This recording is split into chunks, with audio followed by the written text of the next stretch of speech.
What's up, YouTube? Hobo Nichol BBQ back with you again on the hot seat. As always, we've got my co-host Scott in for the grill, and today's guest is Enon from Tipsy Wok. What's up, Enon? Hey, how's it going? All right, real quick, we'll go through the chat. We've got Red Banks, Daddy Dutch Barbecue and Cooking. And today's guest is damn it. I did it this time. I forgot to hit the mute. Damn it, Scott. All right. We got Outdoor Cooking with Al, Keith Betag, Paul's Q from Canada, Christie's Cooking Channel, Red Banks, and Daddy Dutch Barbecue and Cooking. Let's get this thing started. Enon, where are you from?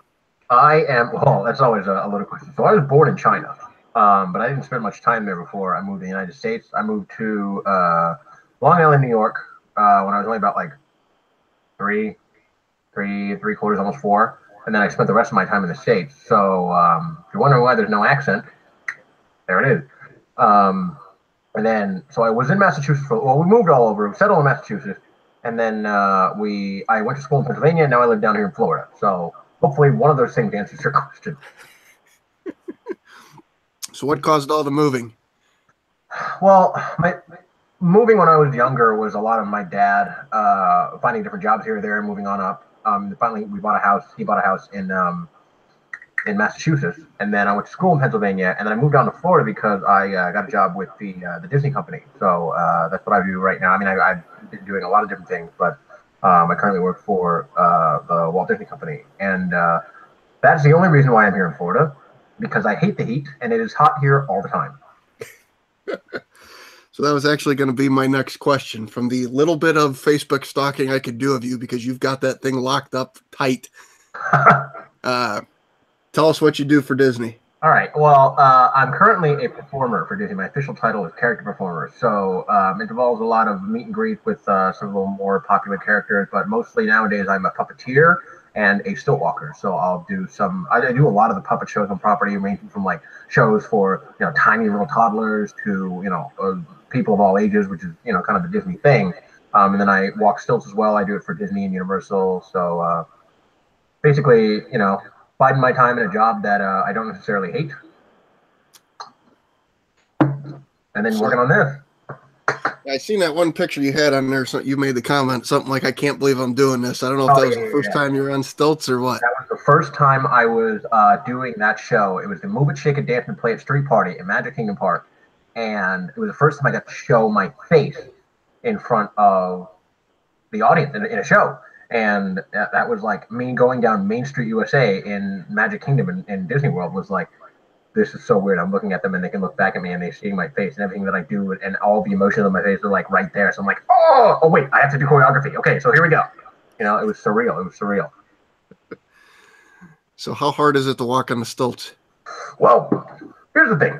So when you first learn, it's difficult because when you first learn, you're strapping these like 2-foot stilts to your legs, and it's like learning to walk again because you have these 2-foot metal things attached to your legs. And then you get up there and then so the way that they teach you at Disney is you go to these workshops on your own time, and you're hanging onto like a ballet bar that's like, I don't know, 15 feet up in the air. And then you're holding onto that and you're like walking back and forth. Then you get off the bar and start walking around. And then you start doing like, little exercises across the floor. And before you know it, you're like doing the first 8 counts of the choreography across the floor. And so you literally most people go from, oh my God, I can't even walk, to holy shit, I'm doing, I don't know if I can swear on the show. If not, I apologize. I'm doing the choreography. You say whatever you want. I'm doing the choreography that's in the show across the floor. And not only can I walk, but I can, move. I can do this. So it's really cool. All right, Roundhouse Ranch Barbecue wants to know what you're drinking tonight. This is Jack Daniel's honey whiskey. I bought it actually for the collab episode I did with Sauce Dash. And I was like, hey, what beer you drink? He's like, I'm not really a beer drinker. I'm more of a whiskey guy, but I'll drink anything. And I'm like, well, I'm gonna get you whiskey, man, because I love whiskey. And why the hell not? I don't have any, liquor in my cabinets, so I bought some, and now it'll be a while before I empty the damn thing, because I don't drink that often except for when I'm doing Tipsy Wok, and also it doesn't take a lot. to get me tipsy or drunk. So it's going to last a long time. So how'd this concept with the drinking on the show come up? Okay, so it was, I think I remember the exact, well, I don't remember the exact date, but it was late August. And I remember thinking to myself, I am familiar with how to cook certain things, mostly from the Chinese culture, but here and there. And I've been cooking for, as long as my mother taught me, basically forced me to learn how to cook when I was younger. So I was like, I witnessed a lot of people eating instant ramen. And then just like that. And in college, when people were like, oh, I'm going to get some ramen, I'm like, all right, I don't understand why ramen is like the college staple, but all right. And I watched them, they literally just cook the brick in some water. And I'm like, no, that's not how you do that. Like, what are you doing? Like, this is terrible. Why would you? And they eat it. They're like, they're all happy. They're like, watching Netflix or whatever. They're eating this ramen. There's nothing in it. And I'm like, no. So I was like, I made a post on my personal Facebook, and I was like, would anybody be interested in if I got drunk and I made a video showing you how to make instant ramen better, like how to do it so you actually enjoy it, not how to do it because you're poor and you don't know what the hell you're doing with your life.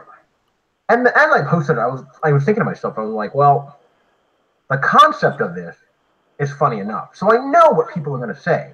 People are going to say, of course, I want to see this. And I'm like, I don't. The only way to find out if people would really be interested in something like this would be to actually do it. So the next day I did it, I filmed it, and I put it on YouTube. And I was like, I think I'm gonna take this a little bit, keep going with this because people, this is a lot of fun. I like attention. Obviously, I'm a performer for a living, and I also like cooking. So I'm gonna take this and see where I go with it. So that's where it originated. All right, so the 30,000-foot view of how to cook ramen. Don't get into the exact details. Besides people going, by the way, his channel's down in the description. Go check it out. But what's the right way? Well, okay. It depends on what you add into the ramen, right? So first things first. Now, if you want to see this in video format with like the very beginnings of my YouTube career, if you will, there's obviously it's my very first video that I published for Tipsy Wok. There are other videos on that channel, but they're irrelevant to Tipsy Wok. So the first thing you do is you have to start with a good base, right? And so that means chicken broth or chicken stock or even vegetable stock, whatever matter, what it doesn't matter. You can do half chicken stock, half water, all chicken stock. I don't recommend all water, but if you have to do it, that's fine. Chicken stock just gives it so much of a good foundation. So that's the good start. Then you can add vegetables and you can add proteins. You can add like sausage, kielbasa sausage, or Chinese sausage, or what I normally add. You add that in, you cook that. You add whatever vegetables you want. You can add frozen vegetables. You can add bok choy. You can add mushrooms, whatever it is that you want, right? Then you put the bricks in, and then you add either before or after the bricks. Doesn't really matter. The way that they make good ramen is similar to this, but it just takes a lot longer. Is that you put stuff in the broth to make a good ramen broth, because as you're eating the ramen, you're going to be wanting to be drinking the broth as well. Excuse me. So you add in stuff like soy sauce and sweet cooking wine and garlic and it's a long list of things I can't even remember right now. I usually add like soy sauce and hoisin sauce and sesame oil and what else? Some sugar. Basically making your sauce or your broth good is a really good start. And then you add in your vegetables. Mushrooms do really well. Then and the point is still to be quick, right? Even though you're not as quick as just boil ramen bricks, but you want it to taste good. So you have your broth and then your vegetables, and then you just let it boil for a little while. Throw in the noodles, wait for the noodles to cook. Boom, you're done. And then you'll never eat ramen the same way ever again. Like, because it's so, for me, because my idea of cooking is like 30 minutes or longer, preparing a meal, chopping vegetables, all that sorts of that stuff. For me, for ramen, it's like boil the broth, take the vegetables in, take the protein in, let that cook for a little bit, throw the ramen in, throw the whatever else in, done. Right? And then that's easy. And you can do as little or as lot as that as you want. And, pretty much you've upped your instant ramen game. So is there anything that should never go into ramen? Oh, You can give me a traditional answer and a non-traditional answer if you need to. I mean, things that don't mix. I mean, you're eating instant ramen. It's not like there's much of. It's not like there's much of a code of ethics there. But what doesn't go in? I mean, like traditionally, you say like stuff that doesn't want to cook fast, like really thick vegetables or anything like that, or like meats that take a little while to cook. But I guess it's all up to personal preference, really. I mean, you put like, it sounds weird, but you put peanut butter in the broth as it's cooking, and it'll thicken up the sauce a little bit. It'll give it a lot more umami taste. And you would never think to put peanut butter inside ramen, but there you go. It helps out a lot. So I don't know. I guess I don't really have an answer for that. Red Banks comment: ranch dressing should never go in ramen.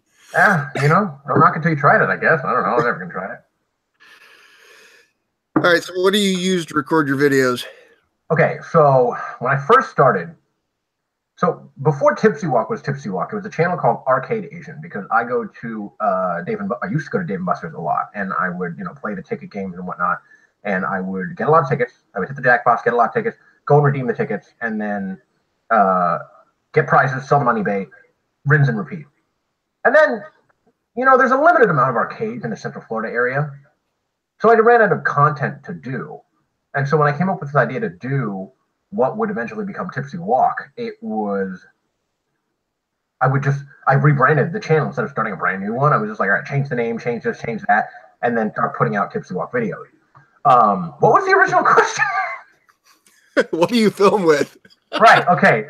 So, all right. So the reason Arcade Asian is relevant is because I use a GoPro that I won at Dave & Buster's to film Arcade Asian, and that had a port for a lavalier mic that I bought off Amazon, and so I would use that to film. And if anyone goes to check out my earlier video, the video quality is like it's terrible, right? Because the GoPro is not designed to be used as like a DSLR or anything. My cell phone can shoot better videos than that. And then after a while, when I decided to start taking it a little more seriously, I got stuff like, box lights and LED lights and whatnot. And then I upgraded to a Canon T6i DSLR. And in retrospect, I probably should have just left it at the T6, because the T6i has some features that I thought were going to be really good, but then I ended up not using them. But yeah, I use a DSLR, and I got a tripod and lights and gray card and all sorts of that stuff. So. All right, so who taught you how to cook?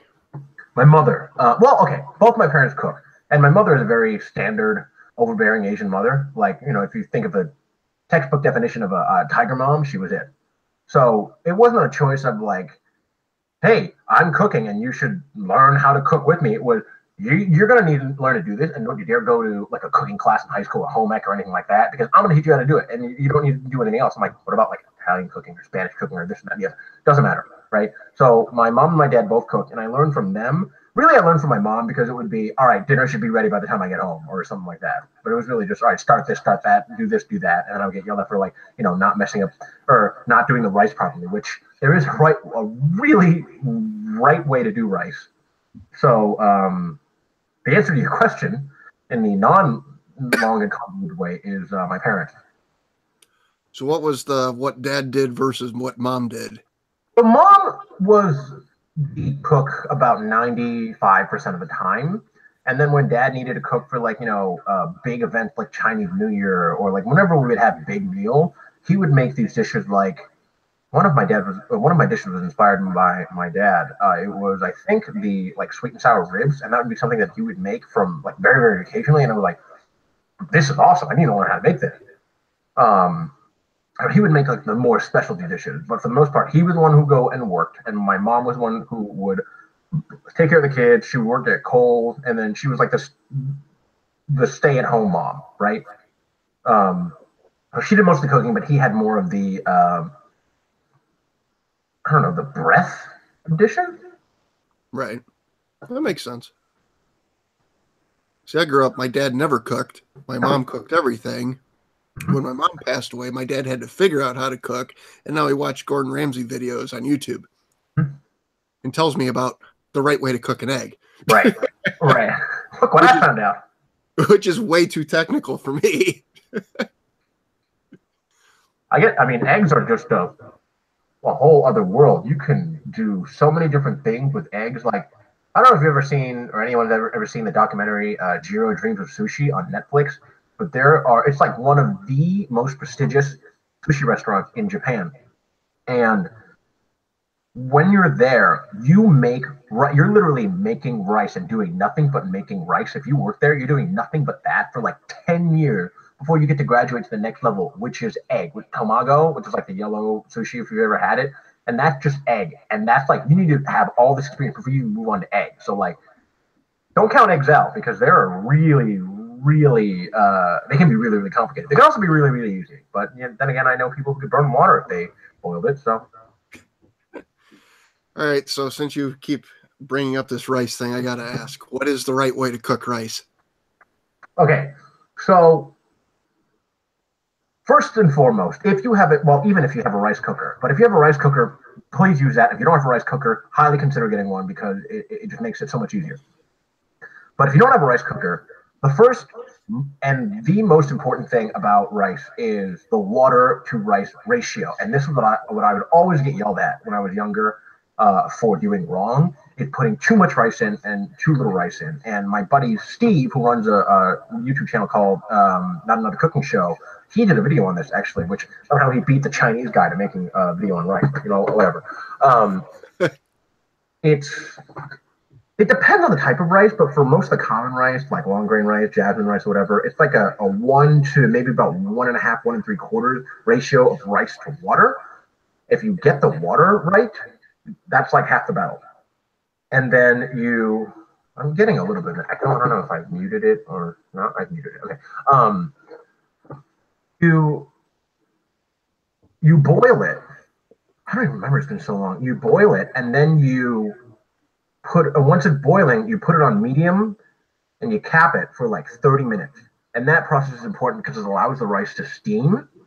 Now, again, if you have a rice cooker, that will take care of all that for you. You just make sure you put in the right amount of water, and then you let it hit the button, let it do its thing. You got good rice. Fair enough. Scott, you got anything over there? This is when the fun begins, Enon. God knows what somebody's going to ask. Sure, I'm ready. We got some craziness going on, I'll tell you. All right. We got Daddy BBQ. He wants to know if you tried Baloo. Baloo? Baloo? What is that? I mean, I probably haven't tried it because I've never heard of it, but it's like the it's like a I don't know how to explain it. You know what Baloo is, right? I'm gonna Google this.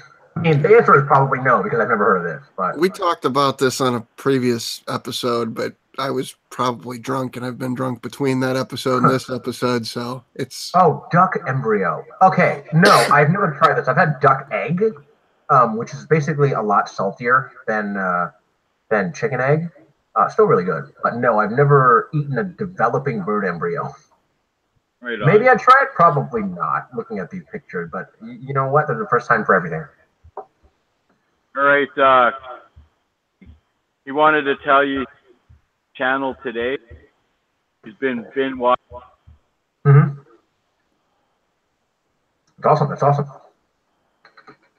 Lewis with you wants to know what your go-to beer is. Oh boy.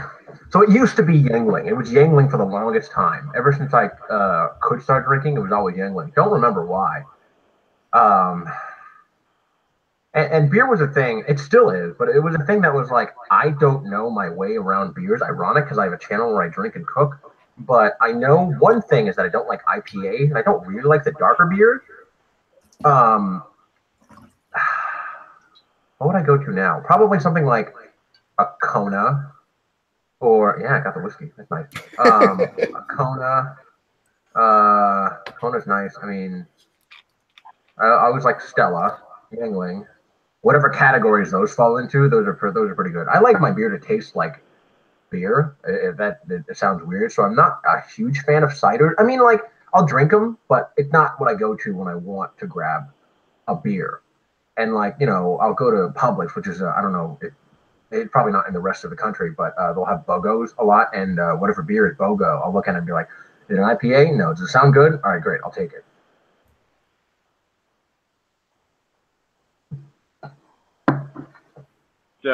Red, he wants to know what's the typical thing someone is when you tell them you're Chinese.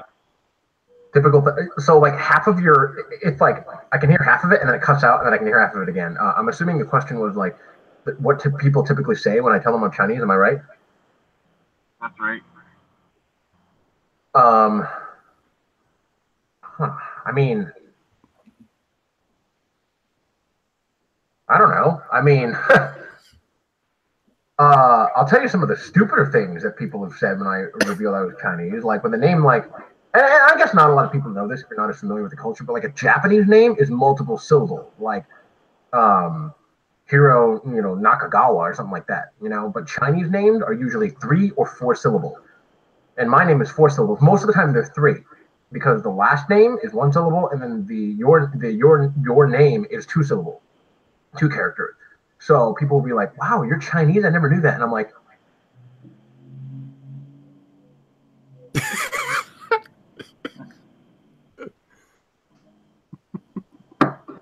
I don't know if that answered the question.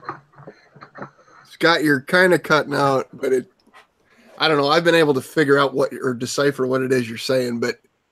Okay, can we try one more here? Yeah. Now you're crystal clear. Yeah. For now. I can even hear those birds fucking behind you. Yeah. They might be interfering with my signal. Daddy BBQ, Kent wants to know, you and Sauce Nutsack challenge? Yeah. Is he being a wimp or what? I didn't get anything after wimp. I heard what he said, and I want to piggyback on this. So okay. What he's asking is he wants to know, is Mark soft, or was it really that hot? But what I'd like you to actually do is start from the beginning and kind of tell people that experience, because I watched that video and it was enjoyable as hell. Oh my God. Okay. So first things first, I did not want to do this video. I did not. The way this video came to be was my friend Josh, who helped me out with the camera work. He said, my buddy owns a hot sauce company. It's like horror themed. It's really cool. It's, oh God, what's the name? Sideshow Sauces, but it's really cool. And he's coming out with a new challenge. Because I mentioned to him I wanted to do the ALS hot pepper challenge, but I never got to do it because raw ghost peppers are hard to come by. But he was like, my buddy's coming out with a challenge called the Satan's Nutsack Challenge. And basically what he wants to do is there are these almonds that are coated in chocolate and Carolina Reaper powder. And I'm very familiar with the Carolina Reaper. Like, I've never tasted one before then. But I watched stuff like The Hot One of my favorite shows on YouTube. And I was like, Carolina Reaper, whoa, let's calm down. I went to ghost pepper for a reason, like I'm not ready to like do one of the world's hottest peppers, number 1, if not, number 2, depending on who you ask. Like, I'm not ready to go there just yet. So eventually, he kept pestering me, and I was like, and he wouldn't do it. And I'm like, well, why do you want me to do it? He's like, it's for the views. And I'm like, I don't know, man. So I was on Sauce Dash's. Well, I follow Sauce Dash, and I watch his stuff, and I'm a patron of his, so I really support what he does.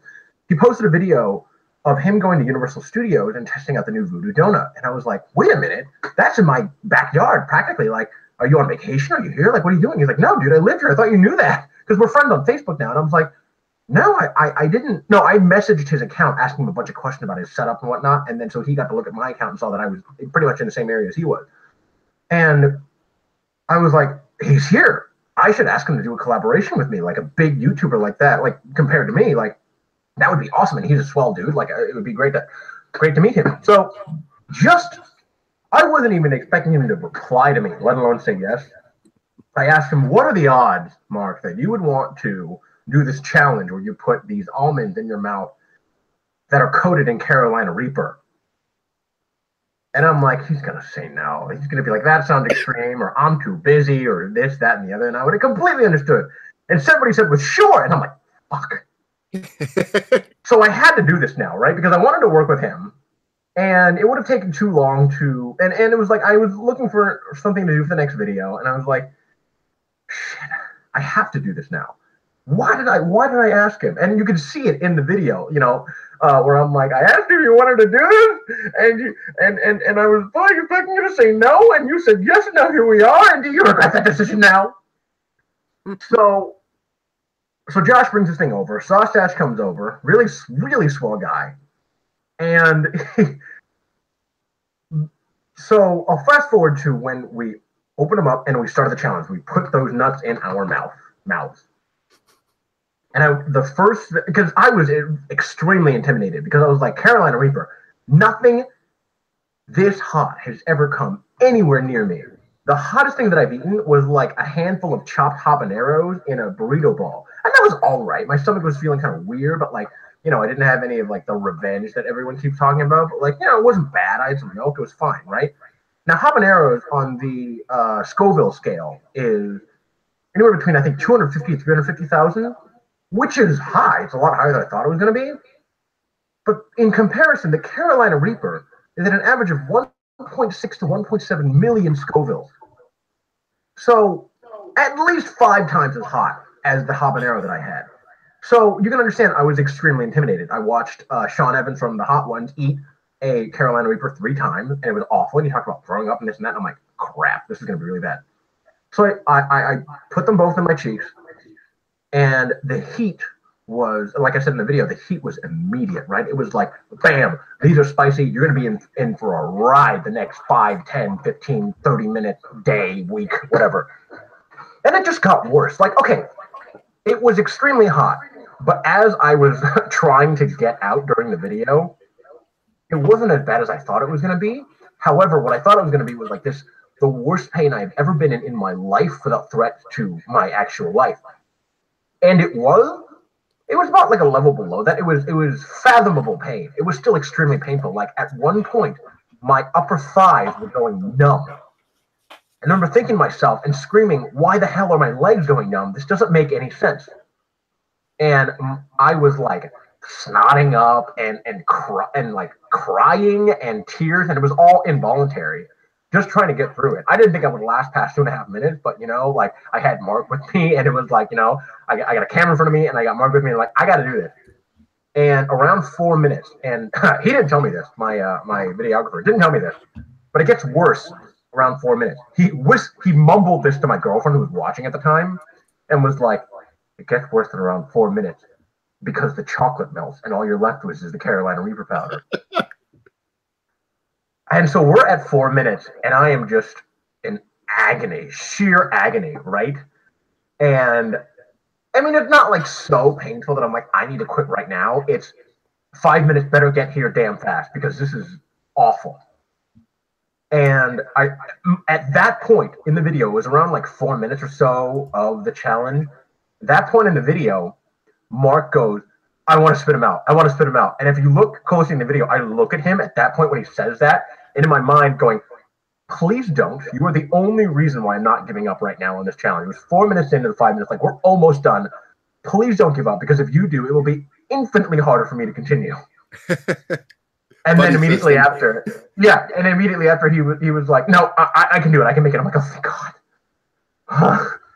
So, and then 5 minutes, you know, we spit him out. And, you know, I bought a half gallon of milk, and we downed it. And they say that Carolina Reaper is so strong that the milk doesn't even help at that point. And from my personal experience, now, bear in mind, I didn't actually eat the pepper, but I did eat the concentrated powder version of it. So I think, you know, I can be like, I've had Carolina Reaper in my mouth. As long as the milk, because what milk does to spiciness, in case anyone didn't know, was it binds with the capsaicin, I think it is, or whatever it is that's causing the spiciness, and it kind of takes it off your gums and your tongue and whatnot. But Carolina Reaper is Carolina Reaper. So as soon as you swallow that milk, it comes back. And so we're like taking the milk and we're drinking it and we're gargling it and we're holding it in our mouths and swallowing, and we're immediately going back for more, because you can't, Like, there's no fighting this. It was just awful for about 20 minutes. Sweating, shivering, like, feeling being lost from your extremities. Like, it was really bad. Now, I'm glad that I did do it, because now I can say I've had Carolina Reaper before. And now that, like, when I see, spicy things, I'm like, okay, where is this on a level from, like, sriracha to Satan's nutsack? And I think I could do this. So I eat it, and it's really not that bad. But, oh, man. So, there's the Carolina Reaper story. So one of the, I'm going to say it was probably one of the first 10 episodes of doing this. I did the Pocky One Chip Challenge. Okay. Oh, yeah, that one. Mm-hmm. I dabbed it with the Blair's Megadeth sauce. Stupidest thing I ever fucking did.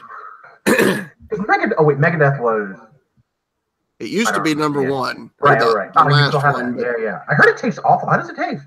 I don't remember, because that Pocky One Chip Challenge has got that same... Carolina Reaper, exactly. Yeah. And you're a better man than I, because I went straight to the milk and had my girlfriend do the rest of the interview with Condrel's Kitchen, because every time I breathed in, that was what was the worst part of it. Right, exactly. I just sat there with milk in my mouth and would swallow, but that just pushed it down a little bit further and a little bit further. Mm-hmm. I remember I had somebody make a comment that said, "Quit drinking milk," and I looked deadpan into the camera and I said, "Fuck you. No. Leave. I'm not stopping drinking milk." All right, so I hate asking questions like these because I never know what the answer is going to be. There's a tall cylindrical item behind you that's pinkish in color that somebody's asked me what that is. Yeah, this thing right here. This is my girlfriend's dress form. She's a cosplayer, and well, I mean, she likes to sew and make outfits and costumes and stuff like that. So I don't know what this is. I think this was supposed to be, like period accurate Belle, and then this was her Red Sonja cape, and she literally made her chainmail bikini, which is what Red Sonja wears in the comics, from bottle soda pop tabs. So it was like snip, fold, like just a bunch of soda pop tabs. So that's what this is. I think they're talking about something by the window that rhymes. They think it's a word that rhymes with wrong. Oh, that thing? No. That is a lava lamp. I won from Dave and Buster's. So sorry. Went through the whole explanation for a thing that didn't even matter. Anyway, no, that's a lava lamp? Oh no, I think it might be like a plasma. I don't know. I gave it to my girlfriend and she never used it. So. All right, real quick, we got Phil and Florence showed up. I know you don't know this, but Phil has won 2 of my last 2 giveaways. Uh-huh. Phil, we're not giving anything away. Sorry. All right. So what's a weekday meal look like at your house? If I'm cooking, so a lot of professional chefs and whatnot will be like, I cook for a living. I don't want to cook at home.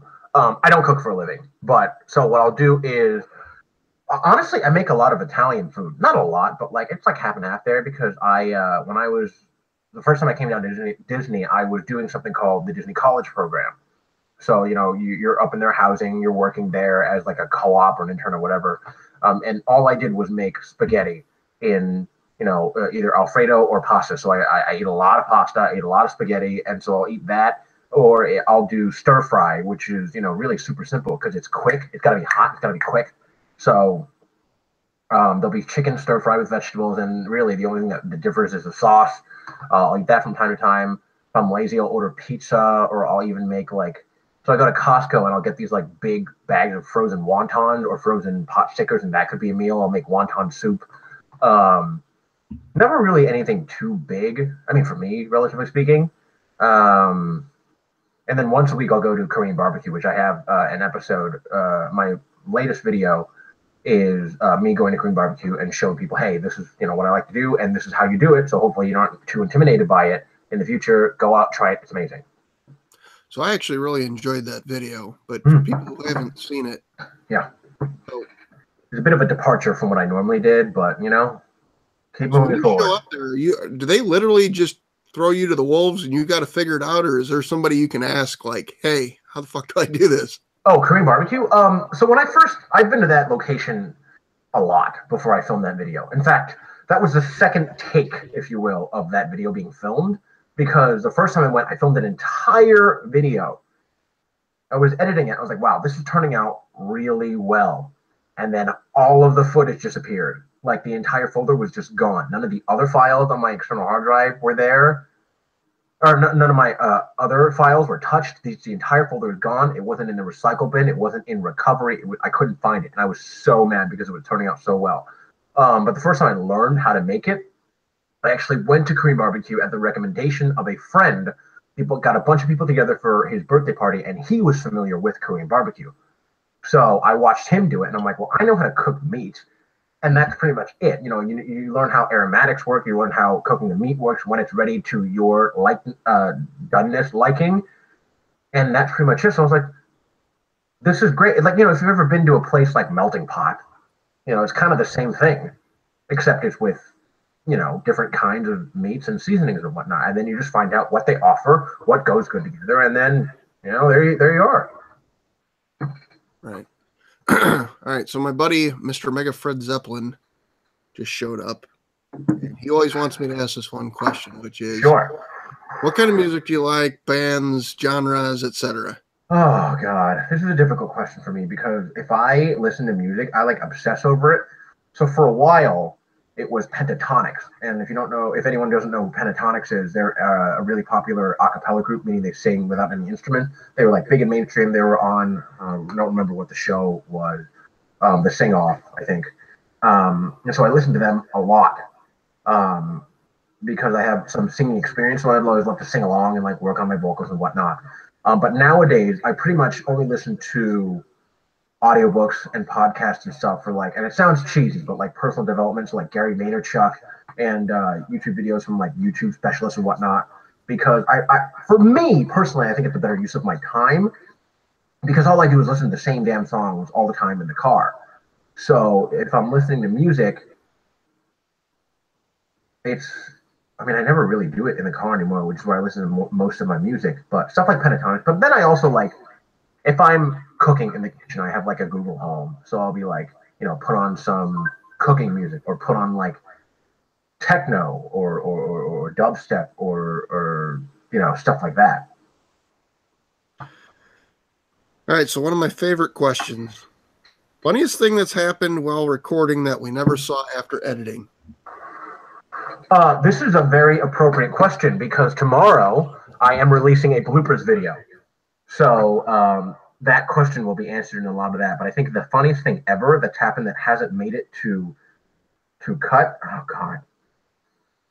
Because my channel isn't the way that I do the videos is not like the polish that you would expect from like Food Network and whatnot. And especially lately, I've been including a lot more of the bloopers in the episode, as well as the bloopers that I have in the end in like the credits or the end screen, if you will.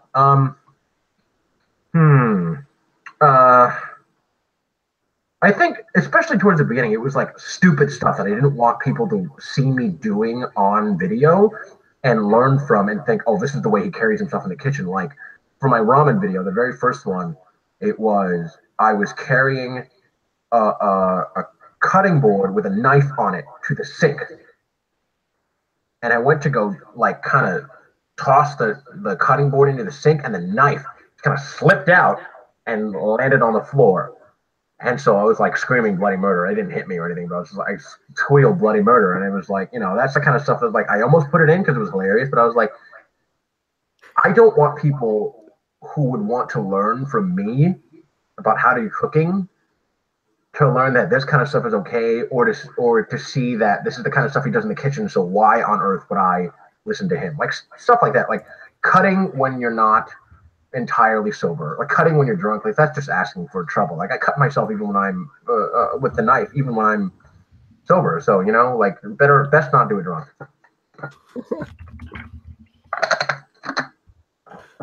I was responding to somebody making a comment in the thing. So what's your favorite video you've made and why? That's a very good question because I always strive to make each video better than the last. So there are things that I'm proud about for each video. Favorite video? Huh.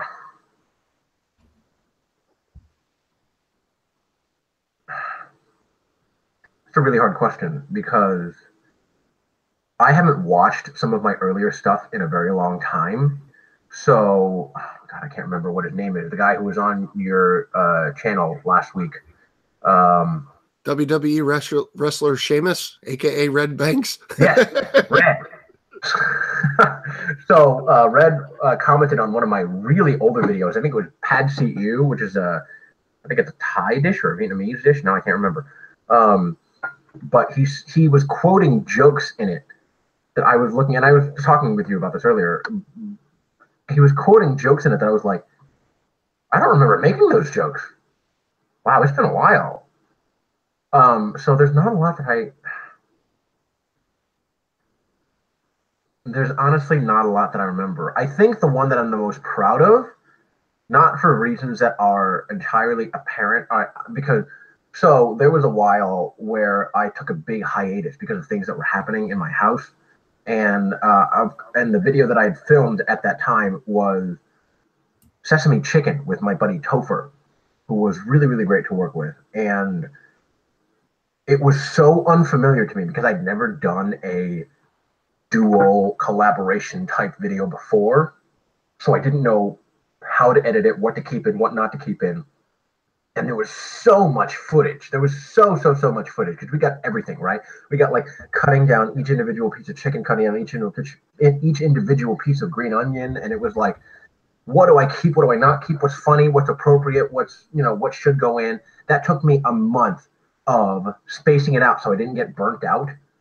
And when I finally released it, and I showed my girlfriend, and I was like, just watch this and quite honestly, let me know what you think because it took me so long. Just let me know what you think. And I went out in the kitchen to make something, and I just hear her from our room laughing. And I was like, nice. And people really, really liked it. And it's a long video. It is 13 minutes long to make some goddamn sesame chicken. But I think a lot of it is, and part of the reason why my videos are so long is because I like to include the humor aspect there. I like to include the moments where I did mess up, because that's a part of my brand, if you will. 13 minutes. The original cut was 20 minutes. But when I got that video out, I was so proud because I was like, I worked so hard on this and it came out and people really, really like it. So thank God, because it was a lot of work. All right. Usually the question where I go to take a pee break, but I don't have to. So this is going to be a long-winded question for you. Not that you've not been long-winded thus far, and that's not a bad thing. That's what makes the show last. All right. 3 channels you watch, 1 big, 1 small, and 1 you think should be much bigger than they currently are. Okay. I'm a part of a couple of like YouTuber creator communities, so there's a lot of the channels that are big and small that I watch. If we're talking just regular channels, Gary Vaynerchuk, I mentioned him before. He is by far one of the most inspirational. Stop talking about it and just do it. Like hustle, eat shit for the longest time so you can eat caviar for the rest of your life. Like he's so inspirational, but he's also like an asshole when you first get to know him. But his stuff is so motivational. It's like you need to be working every single second of every single day for the rest of your foreseeable however many years that you can get something done and live the life of leisure that you want.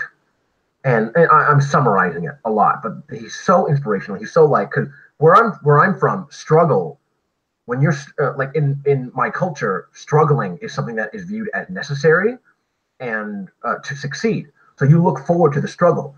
For a lot of people in American culture, it's not the same. It's like, oh, you need to be working hard, but like, you take breaks and stuff like that. But like for Asians, it's like, you've got to be working your ass off every single minute of every single day. And you can't be taking leisure time because you work now and you can take all the leisure time you want in the future. And that's a lot of what Gary embodies. And so his channel is like really, really inspiring to me. And then there's people like Casey Neistat and Peter McKinnon and like, people who are motivational, inspirational, doing a lot of the stuff that people wish they could be doing. Casey Neistat's new 368 blog is weird. It's like he said he would make it about like the formation of a new company, but like he's just branching off on different things. But like, and then for cooking, the traditional stuff, the mainstream stuff like Binging with Babish, his stuff is really, really good. He's a pretty big channel, about like 1 point however many million, if not 2 million at this point. Really inspirational. I used to watch Feast of Fiction, which is a channel that makes videos like how to make food from pop culture, anime, cartoons, movies, and stuff like that, like nerdy stuff. What was the second part? So the question as a whole was one big, one small, and one you think should be much bigger than they currently are. One small, I mean, Sauce Stash is up there. My buddy Steve, who I work very closely with, like, bouncing feedback off each other. He runs a show called Not Another Cooking Show.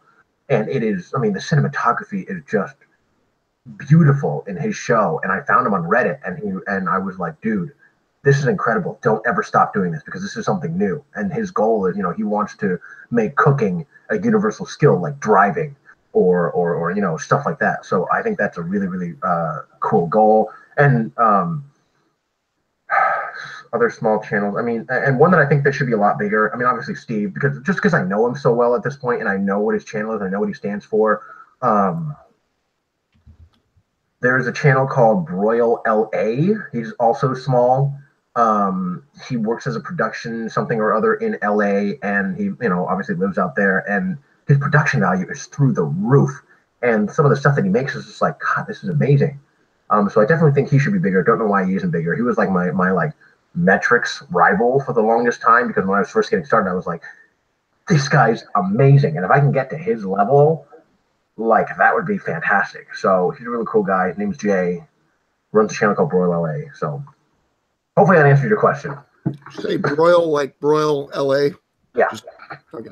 I'm writing these down because this is what's interesting. When you get into the cooking world, what I figured out is, so I typically do, strangely enough, I started as a channel that didn't do barbecue, but started with a barbecue name. Right. And my first cooking videos had nothing to do with barbecue. Interesting. Yeah. But like, I know the barbecue world. I know other people just from having the YouTube Cooks group, but there's so many cooking channels out there that you would think somebody would come across that they haven't already. So I'm literally writing these down just to go check them out. Yeah, there are so many. I mean, like, pushing or publicizing my stuff and looking at other people's stuff and seeing what they're doing, you discover so many channels are like doing all sorts of these crazy things that you'll discover this guy here, this guy there, and it's just like, wow, I never knew you existed, but like, how could I not have seen your stuff before? Like, this is amazing. There's a guy named the Hungry Hussy who I had on, I don't know, 2 months ago, maybe 3 months ago, that I started talking to him before the show, like me and you did. And I was talking about different cooking channels, and he's like, never heard of them. I'm like, how is that possible? Like, you'd think you just stumble across one of these guys at this point. All right. What's the deal with the cat behind you? What's the cat's name? Oh, this is Obi-Wan Weasley. This is my girlfriend's cat. If you can tell, my girlfriend and I are very nerdy people. Her old roommate found these 2 kittens that were like wandering around in the pouring Florida rain, and so decided to adopt them, take them in. Like, they were just wandering around like in the middle of nowhere.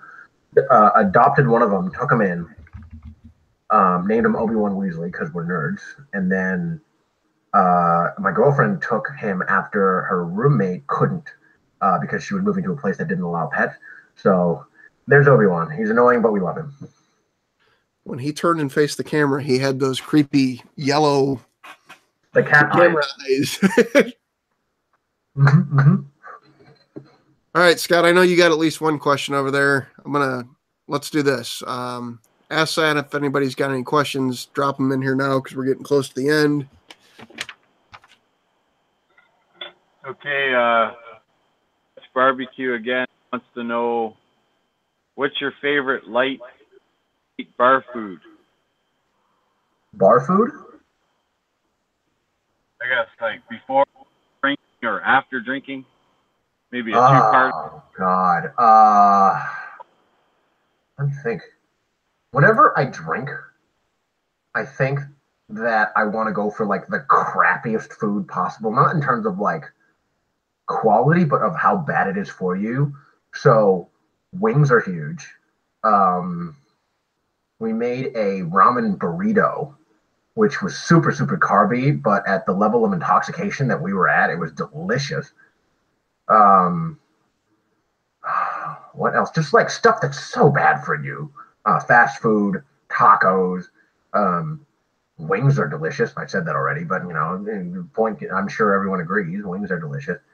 Yeah, just that kind of stuff, man. The stuff that's just awful for you.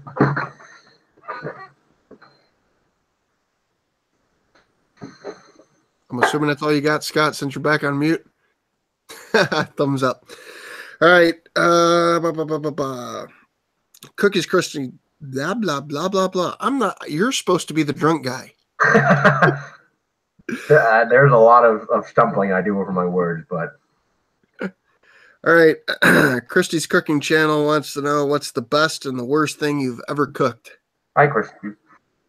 Okay, so best and the worst thing. The best thing that I've ever made.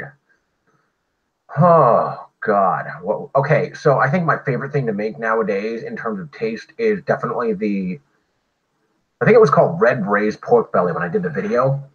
But it's basically pork belly in light soy sauce, dark soy sauce, cooking wine, and then a couple of other things. I did a video on it, but ever since I made it, I was like, this is amazing. So, and pork belly is so cheap, at least where I am. So like you buy some of it and then you just cut it up and then, you know, just cook it it takes a little while compared to like all the other stuff that I like to make, but it is just so greasy and fatty and it's so good.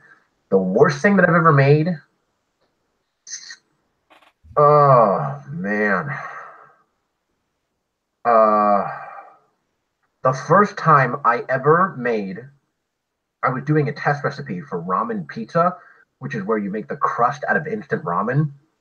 The first time I made that, it was like a 10, like enough to fill a 10-inch cast iron. So, and I ate that, and I remember not being able to finish one slice of a small, like, I'm talking like personal size pizza, and going, this is disgusting. And there is not many things that I've made at all that have caused me to say that. But I remember eating that and going, this is just gross, and I want no more of this. Now, luckily, when we made it again, I fixed some of the things that were wrong. Like the texture was a big thing, like noodly gross pizza. We fried it on both sides, so that contributed. And then we added stuff like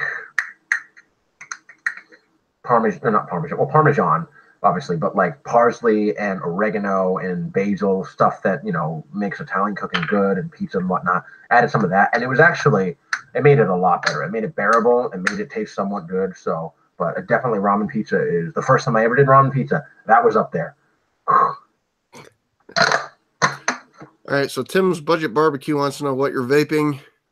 This is good question. This is that's a good question. What am I doing? It is strawberry. It is vape roll-ups strawberry from, I think, Breezy. A lot of vape juice tastes like sunflower seeds to me for whatever really odd reason. I don't know why.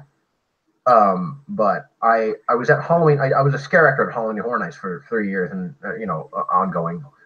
And I was sitting at the smoker table and someone was vaping this like absolutely delicious smelling thing, and I was like, this is amazing, and it doesn't smell like sunflower seeds. What is it? So I got myself a bunch of it, and I think I've been through like 320 ml bottles because it's so good. All right, Robert Roy wants to know rice, whether you prefer white or fried. A good question. I think it depends on what I'm in the mood for. Fried rice is, when I make it, and I haven't made it all that often, fried rice is something that I would eat just by its lonesome, because I would put, like, if I add anything to it, it would be like, you know, some chicken or whatever, but it would already be in it. So that was like something that you consume in and of itself. But white rice is what I would go with every single time. plain rice, because what I eat now is something called Haiga rice. It's somewhere in the middle between white and brown, because white is like got all the wheat germ and stuff stripped off it, and brown isn't altered at all. Haiga is somewhere in the middle. And I have that, so I guess you kind of get like the best of both worlds in there. But I eat plain rice like that, so much more. All right, Mr. Fred Zeppelin wants to know what you think of Panda Express. Fuck Panda Express. I hate Panda Express. I vocalized this many times on my channel, and it's probably because the first 2 times I ever ate at Panda Express, I got sick. And I'm like, how the hell do you get sick off? It was insulting, because I go to eat what, some American bigwig thought was the food of my culture, even though American Chinese food is so far off of regular Chinese food. And I got sick, and I was like, this is ridiculous. So, will I ever eat there again in my life? Possibly. But if I can avoid it at any cost, absolutely. Because I typically don't go out and get things that I can make equally as well or better in my home. And Panda is definitely one of those things that, like, hell to the no. If someone's going to buy it for me, maybe. Sure. But definitely not spending, I think, like, $9 or $10 for a 2 or 3 dish platter. That's just insulting, man. Like, no, absolutely not. All right. I don't understand this question, so I'm always willing to give somebody a pass, because this may mean something or it may not. Sure. So Nightcore Beats OVO is asking, I heard that blue Putas Hondic is really good for getting that good color. I have no idea what the hell that means. So I got to scroll up and find this question. What was the question? I heard that blue Putas Hondic. Like, I'm trying to like figure out if this is just some troll. Oh, I see the question now. I don't understand what that means. Put-ass Hondic? Put-ass Hondic? I don't know what he or she is trying to get at. Nightcore Beats ask the question again in some different format. All right, Red Banks wants to know, and you also have the pass on this because I don't want you to lose your job. I see the question. Red, don't ask the question because I've seen it in the chat. Oh, God, what's the answer to this question? No, the answer is no. The chat won't be there after the show's over, so don't worry about that. Exactly. No, Red, the answer... Wait, I got to think. God damn it. No, wait, no. No. Nope. All right. If Hollywood decided to make a movie about your YouTube channel, what actor would you like to portray you in the movie? The first answer would probably be John Cho, because I've gotten that I look like John Cho so many times that if you don't know who John Cho is, he's the guy who he was in like Dude, Where's My Car? He was in How I Met Your Mother. He was the Jackie Chan in the Rush Hour TV show, and I've never seen the Rush Hour TV show, but they ported it to TV, and it was him in it, and I'm like, oh God, this can go nowhere but bad. Who would I want to play me? There's not a lot of Asian actors out there, because like I feel like they're coming on this thing. They're getting to the point where it's like, black actors have this huge like, we're not represented, we're underrepresented, and Asian actors are sitting in the background going. I think John Cho is a little more mellow than I am, though. Maybe not in real life. I don't know. He's a celebrity. I'm not. Is he the same? So understand this. I'm not asking this question because it's an Asian question. Sure. I do not follow Hollywood. Is that the same guy from Harold and Kumar? Yes. Okay, because it's funny because your YouTube channel profile pic, I think it is, I would have swore to God that was... See, and the bad part is I don't even know which one's Harold and which one's Kumar. I just think the movies are funny as shit. Well, Kumar is the Indian sounding name, so he's the Indian sounding guy. So that's Cal Penn, and then Harold is, I don't know why his name is Harold. I haven't actually seen the movie. Yeah, that's Harold. All right, I lost the chat. Scrolling.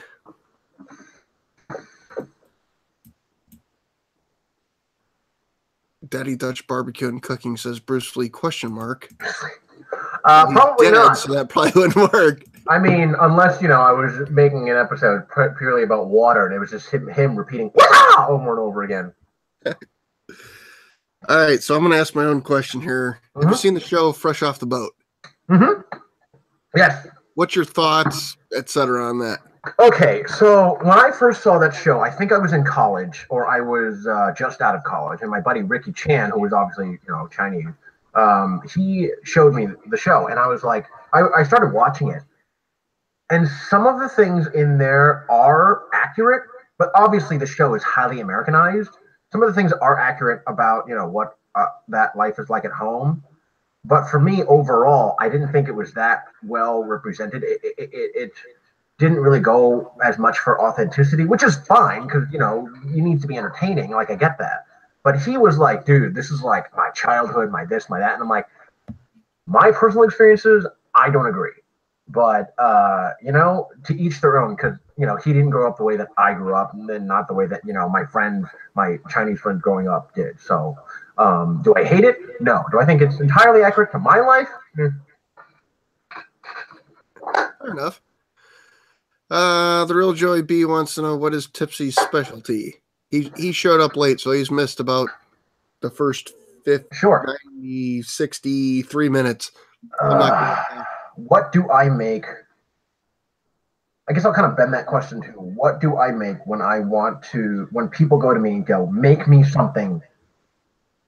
I would probably go to Japanese curry. And I know I'm not Japanese, I'm Chinese.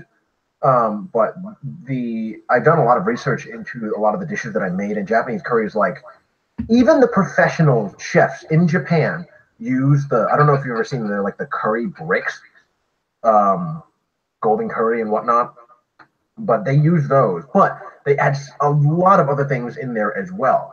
And Japanese curry, especially if you've ever played any video games that were ported over from Japan, curry is such a huge part of that culture over there, and it bleeds into the video games a lot. And so whenever you play those things or you hear about that culture, you're like, man, I want curry now. And to be able to make it, I think it is one of the best things that I've made. My girlfriend thinks that if she could eat one dish for the rest of my life, it would be my Japanese curry. So that would be the thing. That would be a thing that I think that it would be like my go-to dish, my specialty. There are a lot of other things that I make as well. But for me, because people think my stir fry tastes great, and I'm like, dude, this is literally just meat, vegetable sauce, boom, done.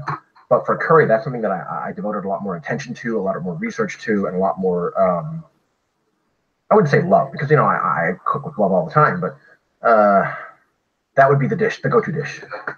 All right. What's your guilty food pleasure? Oh, Korean barbecue, probably. And the reason being is because you go to Korean barbecue, you can pretty much get whatever it is that you want. You can get brisket, you can get sirloin, you can get chicken, you can get pork. There's all you can eat sushi there, and the sushi there really isn't bad for me, at least, for all you can eat sushi. So you can get a little bit of everything. So that's why I go once a week, because that's like my splurge, not have to cook. Well, okay, you do have to cook, but not at home. You don't have to clean up. And you go there and you get pretty much whatever it is that you want. All right, 3 questions left. I'm ending the chat questions. If you could cook with one person from any time period, who would it be? Oh my God. Any time period? I have no idea. Any time period. Masaharu Morimoto. And he would be, and he is an Iron Chef. He was on Iron Chef America. He opens a lot of restaurants around the country. He's a really famous Japanese chef. He's really funny. He is so far out of my league. Like, he's a professional chef. He's one of the world's best professional chefs. One of the world's most well-known chefs. He would be so far out of my league, it wouldn't even be funny. But to be able to just watch him cook the cuisine, one of the cuisines that I enjoy the most, that would be absolutely incredible. Now, more realistically speaking,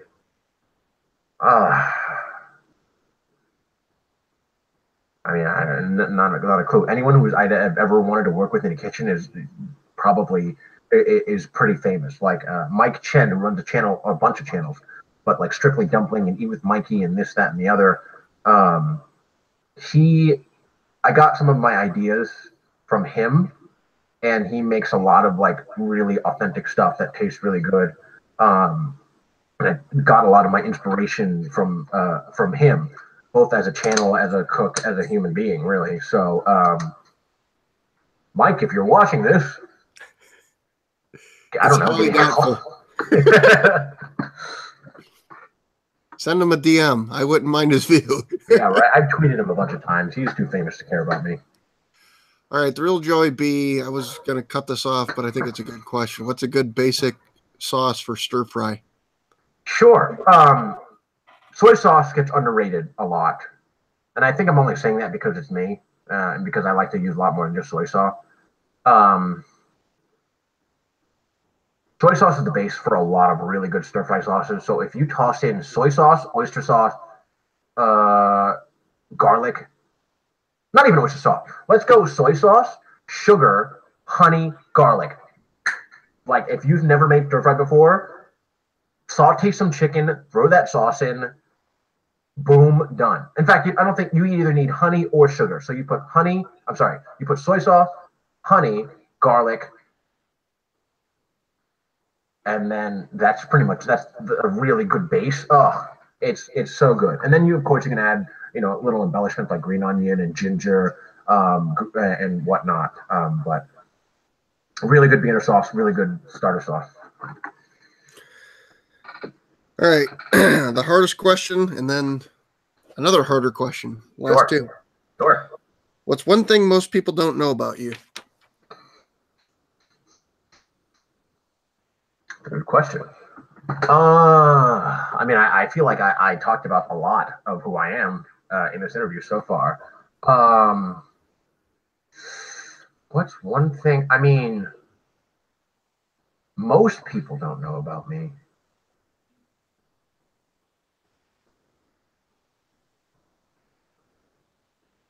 I'm usually pretty open in that people can tell what my intentions are behind my actions and my words. A lot of people that aren't as familiar with me don't know that I am one of those people that goes into an arcade and gets a butt ton of tickets and can walk out with like a Nintendo Switch. That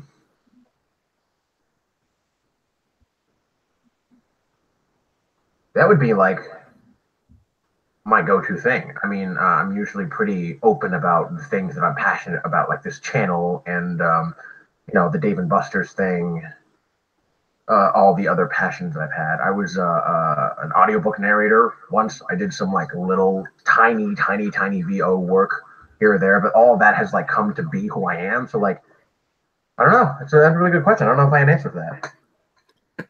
Fair enough. All right, last question. Mm-hmm. Who would you like to see on the hot seat in the future? And understand that I'm going to push on you to get help if need be. Oh God, if it's someone that I could probably convince, it would probably be my buddy Steve, who runs Not Another Cooking Show, because I would love to get inside his head. We talk a lot, like every single day, but like just to hear his version of this interview would be so cool. Who would I want to see first and foremost? My answer was going to be Hannah Hart, who runs My Drunk Kitchen, which is one of the original inspiration for this channel, although I did not know it at the time. But she's got several million subscribers, and she's got a Food Network channel, show, and all that stuff. So maybe that's out of the question. She does a lot of non-cooking related stuff now. So like, I guess it would be my buddy Steve. So Steve, if you're watching this, you're up. All right. This is the typical way I normally close these shows. Is once again, I want to thank Scott and Enon for doing the show. And thanks, Scott. Enon, I'm going to let you do whatever you want for the rest of the show, and then I'm going to say thanks, love you guys, bye. All right. Check out my channel. I do drunk cooking and food adventures. I'm always game for, finding out what I can do better. So if you have any feedback at all or any requests for dishes or whatnot, like that you want to see a drunk Asian chef make, let me know. Check out the channel. You don't have to subscribe. Don't do anything that you don't want to do. Just check out the channel. And if you like it, you like it. Let me know, and keep on doing what you do. Do what you're passionate about. And, strive to make every day the best. Awesome. All right. You guys know the deal. We're at the end of the show. I have no idea who's going to be on next week because I got a lot of irons in the fire, and it typically gets figured out on Sunday. So see you guys next Thursday. Love you. Bye.